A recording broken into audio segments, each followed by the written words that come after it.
তোরে তো আমি শুধু শুধু আমার সাথে যাইতে কই নাই, এখন তো খাউনটাও জুটে না, খাওয়ান চাইলি সেটাও তো পাইলি না। কপালের দোষ আম্মা সবই। যে বন্য জামাইরে আমি নিয়ে এসে নিজের কোম্পানিতে চাকরি দিলাম, সে এখন আমারে কয় ভিক্ষা করে খাইতে। মানুষের দোষ দিও না বাবা, দোষ তোমার। চোখ হারাইছো তুমি, কেউ তো আর আইসা তোমার চোখ লোহা দিয়ে ফুটা করে দিয়ে যায় না। তুমি এগুলো কি বলতেছো? ওর সাথে থাইকা তো জীবনটা নষ্ট করিস না, ভুল করতেছস ভুল। আমি আপনার মেয়েরে কিন্তু ধইরা রাখি নাই, আমি ওরে চলে যাইতে বলছি। কিন্তু তুমি ওরে রাখছো ভালোবাসা দিয়া।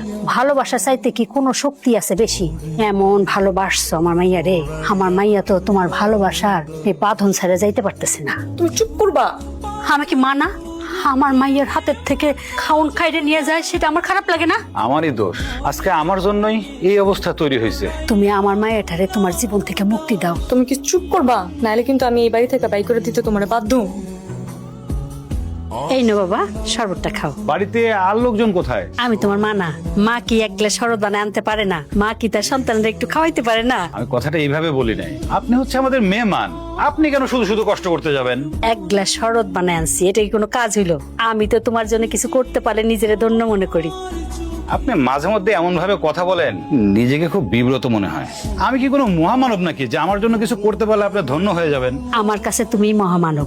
এই যে আমার মায়েটারে তুমি কত সুখে রাখছো, আমার যে দেখে কত ভালো লাগে, এটা তো তুমি বুঝাইতে পারবো না। তুমি কত কষ্ট করো, তারপরও তুমি কোনোদিন আমার মেয়েটার সাথে খারাপ ব্যবহার করো না। কি ব্যাপার, জামাই শাশুড়ি মিলে কি গল্প হইতেছে? আমার জীবনে সবচাইতে বড় আফসোস হইলো আপনার পোলাটারে আমার জামাই করে রাখতে হয়। এমন সোনার টুকরা পোলার মা হইতে পারলাম না আমি। বেআইন পেটে ধরতে পারেন নাই তো কি হয়েছে? আমার ছেলে তো আপনারও মা ডাকে, এখন থেকে নিজের ছেলেই মনে করবেন। মা বইলে তো ডাকেই, তাতেও আমার মন ভরে না। আমার তো ইচ্ছা করে সাথে করে নিয়েই যাই। কি লক্ষ্মী একটা ছেলে আপনার, বড় ভাগ্যবতী আপনি বিয়ান। বেআইন আপনি কারে লক্ষ্মী কইতেছেন?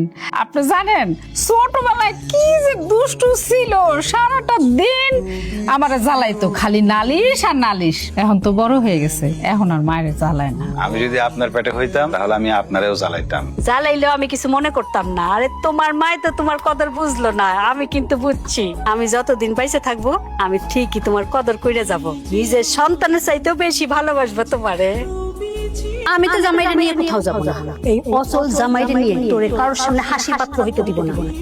তোমার বড় ভাই সে বলতে চাইছে, সে অন্ধ হইলে কি হইব, তার বাড়ি থেকে বাইরে করে দিলেও কি হইব? সেই সম্পত্তিতে তার মালিকানা আছে, সে নাকি এই সম্পত্তিতে অনেক বড় মালিকানা রাখে। সে সম্পত্তি নিয়ে এই স্যার। এত সহজ দুলা ভাই, সম্পত্তির কানা করু আমি কাউরে দিব না। তাদেরকে আমি জোর করে বাড়ি থেকে বাইর করে দেবো। বাইর করে দিয়ে সব সম্পত্তি আমার নিজের নামে লিখে। আরে তুমি আমার সহযোগিতা ছাড়া কিছু করতে পারছো? হ্যাঁ, তার যে পরিবার থেকে আলাদা করছো, কার সহযোগিতায়? আমার সহযোগিতা। আর তুমি এখন আমার কি কইলা? তার সমস্ত সম্পত্তি তুমি তোমার নামে করে নিবা, আর আমি পাবো লবডঙ্কা। আপনার বউয়ের ভাগে যা পড়বো তার থেকে আমি একটু বেশি দিয়ে দিব নে। আপনার ঠকামো না, আপনি খুশি হয়ে যাবেন যতটুকু দিব। আপনি শুধু আমার লগে থাকবেন, সাপোর্টটা দিবেন। আমি আছি।